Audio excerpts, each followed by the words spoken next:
Hi all, Tally പ്രാക്ടിക്കലിന്റെ second ക്ലാസ്സിലേക്ക് എല്ലാവർക്കും welcome. So first ക്ലാസ്സിൽ നമ്മൾ ഡിസ്കസ് ചെയ്തത് എല്ലാവരും നന്നായി പഠിച്ച് മനസ്സിലാക്കിയിട്ടാണ് രണ്ടാമത്തെ ക്ലാസ്സിലേക്ക് കടന്നിരിക്കുന്നത് എന്നാണ് ഞാൻ വിശ്വസിക്കുന്നത്. കാരണം ഫസ്റ്റ് ക്ലാസ്സിൽ ഏറ്റവും ബേസിക് ആയിട്ടുള്ള കാര്യങ്ങളാണ് നമ്മൾ പഠിച്ചത്.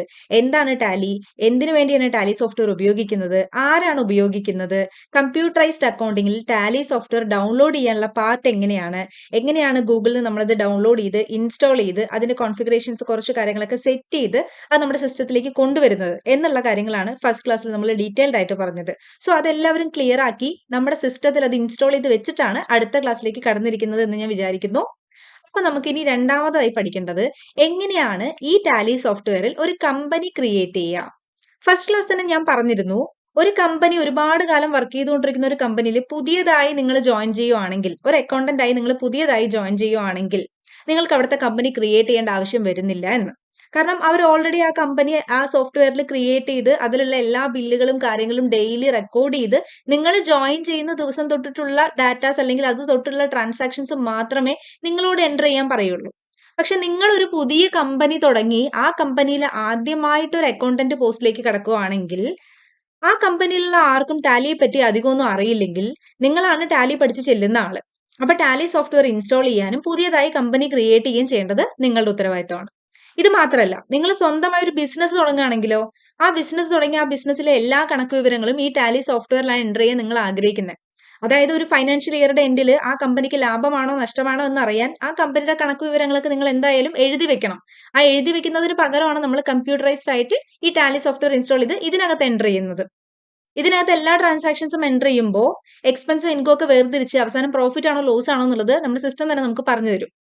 അപ്പോൾ ഞാൻ പറഞ്ഞതുപോലെ നിങ്ങൾ സ്വന്തമായി ബിസിനസ് തുടങ്ങുകയാണെങ്കിലും ആദ്യമായി തുടങ്ങിയ ഒരു കമ്പനിയിൽ അക്കൗണ്ടന്റായി ജോയിൻ ചെയ്യുവാണെങ്കിലും കമ്പനി നിങ്ങൾ തന്നെ ക്രിയേറ്റ് ചെയ്യേണ്ട ആവശ്യം വരും. അപ്പൊ എങ്ങനെയാണ് കമ്പനി ക്രിയേറ്റ് ചെയ്യാന്ന് നോക്കാം.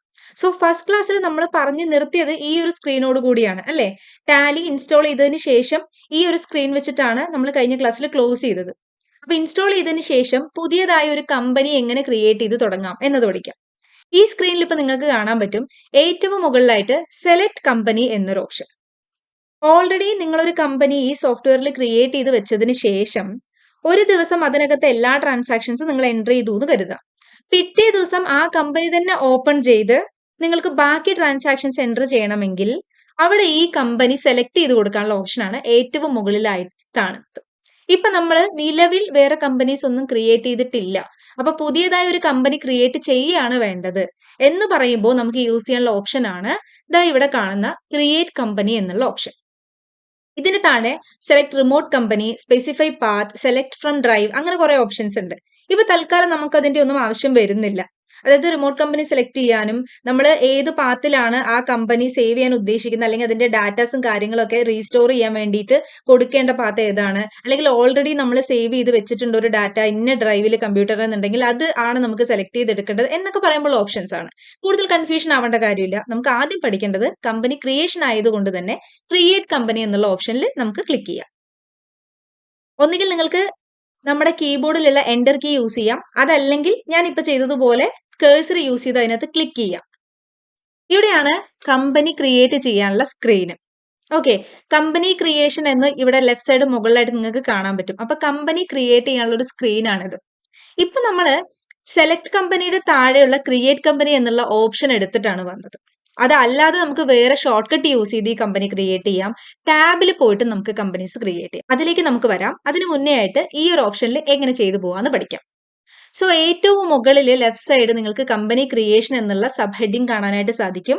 അതിന്റെ തൊട്ട് താഴെ വരുന്നത് കമ്പനി ഡാറ്റ പാത്ത്. അവിടെ നമുക്ക് സി ഡ്രൈവ് ആണ് കാണാൻ പറ്റുന്നത് അല്ലേ. അതായത് നമ്മൾ ഈ കമ്പനിയിലുള്ള ഡാറ്റ എന്തെങ്കിലും നമുക്ക് പിന്നീട് ബാക്കപ്പ് ചെയ്ത് റീസ്റ്റോർ ചെയ്ത് എടുക്കണം എന്ന് പറയുകയാണെങ്കിൽ നമുക്ക് ഏത് ഡാറ്റ പാത്തിലാണ് നമ്മുടെ കമ്പനിയുടെ ഡാറ്റയൊക്കെ സേവ് ആയി കിടക്കുന്നത് എന്നുള്ളത് മനസ്സിലാക്കിയിരിക്കണം. അപ്പൊ സി ഡ്രൈവിലാണ് നിലവിൽ ഈ കമ്പനിയുടെ ഡാറ്റയൊക്കെ സേവ് ആവുന്നത്. ഇനി ചോദിച്ചിരിക്കുന്നത് കമ്പനി നെയിമാണ്. അപ്പൊ നിങ്ങൾ സ്വന്തമായി ഒരു കമ്പനി തുടങ്ങുകയാണെങ്കിൽ ആ കമ്പനിയുടെ പേര് എന്താണോ അതാണ് ഇവിടെ കമ്പനി നെയിമിന്റെ അവിടെ എൻ്റർ ചെയ്ത് കൊടുക്കേണ്ടത്. അതല്ല നിങ്ങളൊരു പുതിയ കമ്പനിയിൽ ജോയിൻ ചെയ്യുമ്പോൾ ആ കമ്പനിക്ക് ഓൾറെഡി ഒരു പേരുണ്ടാവും, ആ കമ്പനിയുടെ പേരാണ് ഇതിനകത്ത് എൻ്റർ ചെയ്ത് കൊടുക്കേണ്ടത്. ഇപ്പൊ വെറുതെ എക്സാമ്പിളിന് ഞാൻ എ ലിമിറ്റഡ് എന്നാണ് കൊടുക്കുന്നത്. എ എന്ന് പറയുന്നത് ഒരു കമ്പനിയെ മനസ്സിൽ വിചാരിച്ചുകൊണ്ടാണ് എ ലിമിറ്റഡ് എന്ന് ഞാൻ ടൈപ്പ് ചെയ്ത് കൊടുത്തത്. വാട്ട് എവർ എന്താണോ ആ കമ്പനിയുടെ പേര്, ആ കമ്പനിയുടെ പേരാണ് ഇതിനകത്ത് അടിച്ചു കൊടുക്കേണ്ടത്. ഇനി ആ കമ്പനിയുടെ മെയിലിംഗ് നെയിം, ആ കമ്പനിയുടെ അഡ്രസ്സ്, ആ കമ്പനിയുടെ റീജിയൻ, ആ കമ്പനി നിലനിൽക്കുന്ന country, PO box, telephone, mobile, fax, email, website, അങ്ങനെ ഒരുപാട് ഡീറ്റെയിൽസ് ഇതിനകത്ത് കൊടുക്കാനുണ്ട്. ഇപ്പൊ നിലവിൽ നമ്മൾ വെറുതെ ഊഹിച്ചിട്ട് മാത്രമാണ് ഒരു എ ലിമിറ്റഡ് എന്നുള്ള ഒരു കമ്പനി കൊടുക്കുന്നത് അല്ലേ? അപ്പൊ ആ കമ്പനിക്ക് ഒരു മെയിലിംഗ് നെയിം ഉണ്ടോ, അല്ലെങ്കിൽ ആ കമ്പനിക്ക് ഒരു അഡ്രസ് ഉണ്ടോ, ആ കമ്പനി ഏത് റീജിയനിലാണ്, കൺട്രിയിലാണ് എന്നുള്ള വിവരങ്ങളൊന്നും നമുക്കറിയില്ല. എന്നാൽ നിങ്ങൾ സ്വന്തമായി ഒരു ബിസിനസ് തുടങ്ങുമ്പോൾ അല്ലെങ്കിൽ പുതിയതായിട്ട് നിങ്ങൾ ജോയിൻ ചെയ്ത കമ്പനിയുടെ ഈ പറഞ്ഞ എല്ലാ ഡീറ്റെയിൽസും നിങ്ങൾക്ക് അറിയാം. അപ്പൊ അതെല്ലാം എൻ്റർ ചെയ്ത് കൊടുക്കണം എന്നതാണ്. തൽക്കാലം ഞാനിവിടെ അതൊന്നും എൻ്റർ ചെയ്ത് കൊടുക്കുന്നില്ല. എങ്കിൽ നമുക്ക് റീജിയൻ സെലക്ട് ചെയ്യാനായിട്ട് സാധിക്കും. ഇവിടെ റീജിയൻ സെലക്ട് ചെയ്യാൻ വേണ്ടി ഞാൻ നോക്കുന്ന സമയത്ത് ഇവിടെ നമുക്ക് ഇന്ത്യയിലുള്ള റീജിയൻസ് അല്ല കാണിക്കുന്നത് അല്ലേ? കാരണം നമ്മുടെ കൺട്രി ഇവിടെ മാറിക്കിടക്കുകയാണ്. അപ്പൊ നമുക്ക് തൽക്കാലം ഇവിടെ നോട്ട് അപ്ലിക്കബിൾ കൊടുത്തതിന് ശേഷം കൺട്രിയിലേക്ക് വരാം. ഈ കൺട്രി നമുക്ക് ആദ്യം ഇവിടെ എന്താക്കി കൊടുക്കണം? ഇന്ത്യ ആക്കി കൊടുക്കണം. അപ്പൊ അതിനു വേണ്ടി ഞാനിപ്പം നമ്മുടെ കീബോർഡിൽ കുറച്ച് ആരോ കീസ് ഉണ്ട്.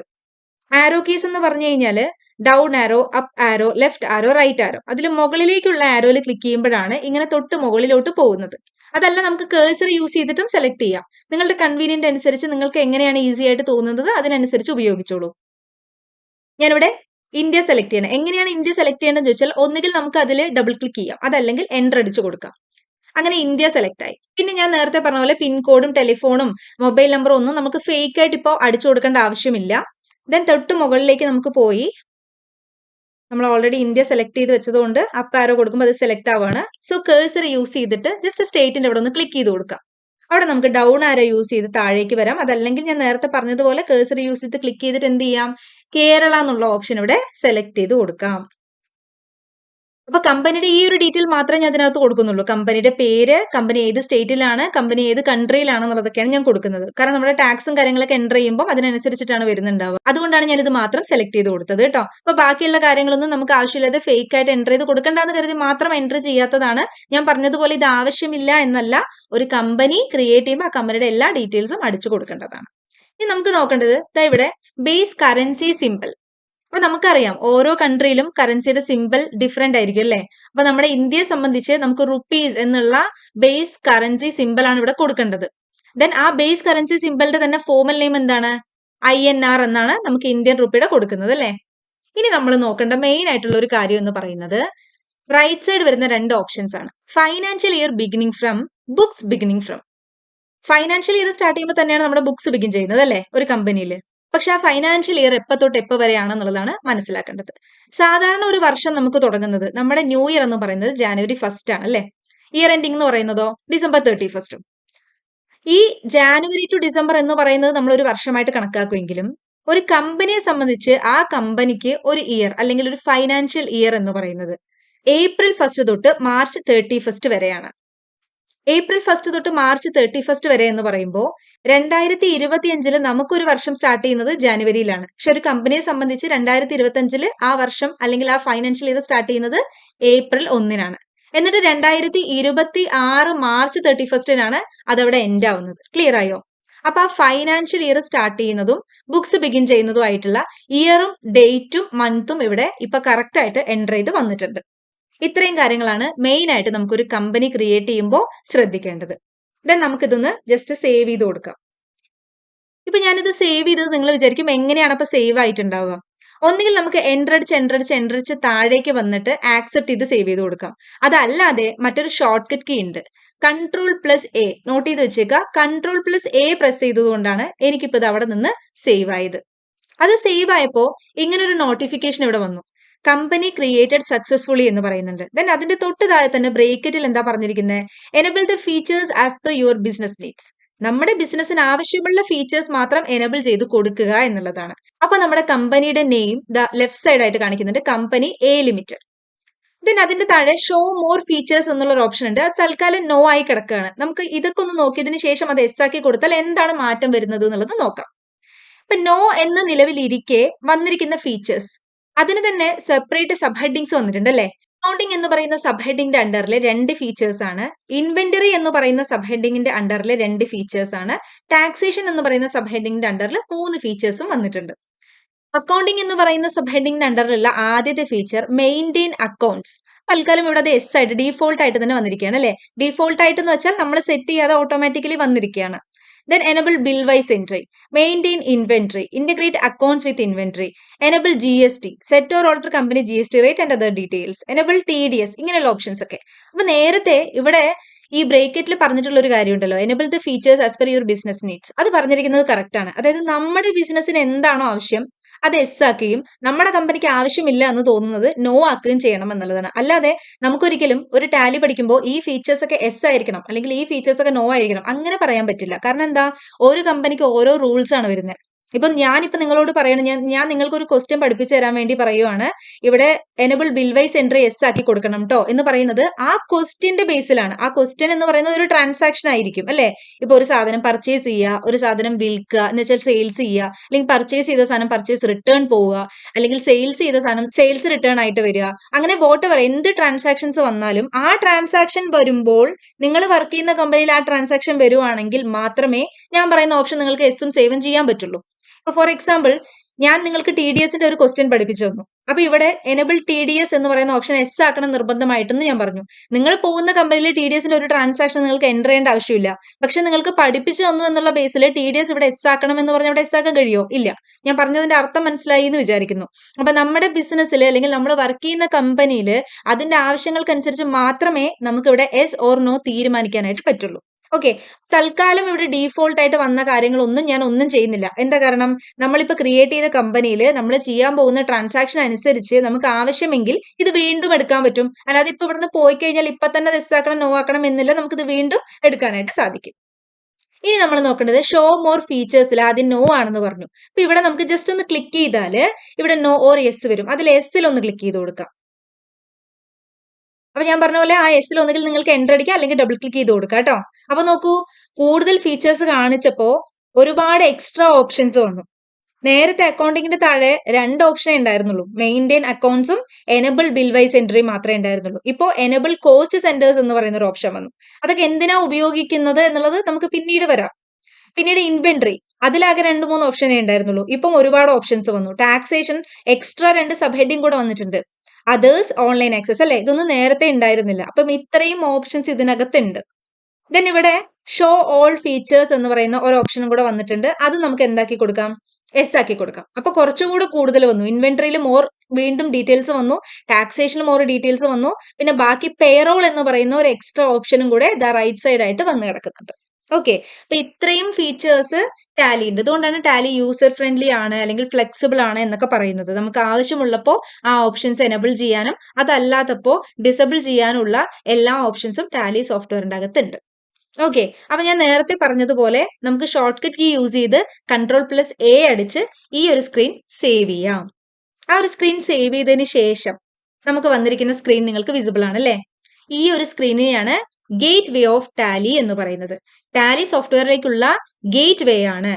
ഇവിടെ നിങ്ങൾക്ക് ഗേറ്റ് വേ ഓഫ് ടാലി, ഞാൻ കേഴ്സർ കാണിക്കുന്ന ഇവിടെയും നിങ്ങൾക്ക് ഗേറ്റ് വേ ഓഫ് ടാലി എന്നുള്ളത് കാണാൻ സാധിക്കും. ലെഫ്റ്റ് സൈഡ് മുകളിലായിട്ട് ഇവിടെയും Tally gate way of Tally എന്നുള്ള സ്ക്രീൻ നിങ്ങൾക്ക് കാണാനായിട്ട് സാധിക്കും.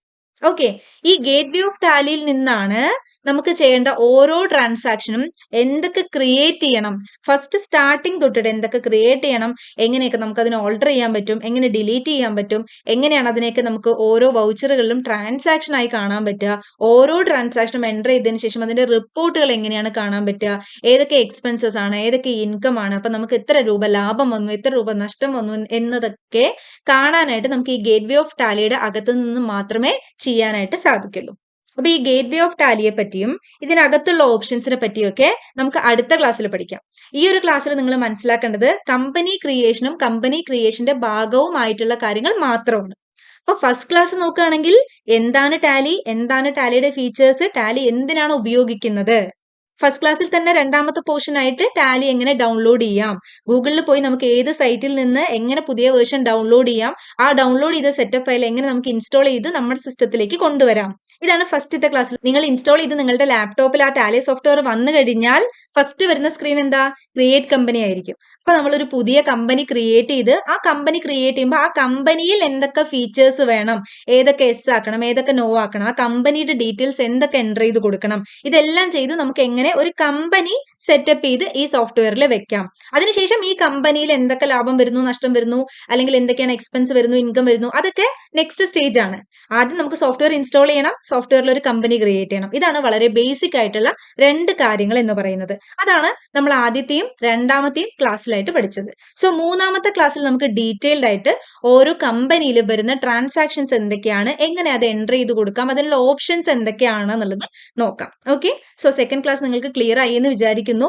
ഒരിക്കലും നിങ്ങൾ ക്ലാസ്സസ് സ്കിപ്പ് ചെയ്യരുത്. ഒരു ക്ലാസ്സും 2 ക്ലാസ്സും സ്കിപ്പ് ചെയ്തതിന് ശേഷം മൂന്നാമത്തെ ക്ലാസ് കണ്ടു കഴിഞ്ഞാൽ ഒന്നും തന്നെ മനസ്സിലാവാൻ പോണില്ല. അപ്പൊ അതുകൊണ്ട് ഓർഡർ ആയിട്ട് തന്നെ എല്ലാ ക്ലാസ്സസും നോക്കുക. ഡൗട്ട്സ് എല്ലാം നിങ്ങൾക്ക് നോട്ട് ചെയ്ത് വെക്കുക. നമുക്ക് പിന്നീട് അത് ക്ലിയർ ചെയ്യാം. ഇപ്പോ ഈ തന്നിരിക്കുന്ന റെക്കോർഡ് ക്ലാസ് ക്ലിയർ ആയി പഠിച്ചു വെക്കുക. നമുക്ക് മൂന്നാമത്തെ ക്ലാസ്സിൽ അടുത്ത പോർഷൻ നോക്കാം. Okay, thank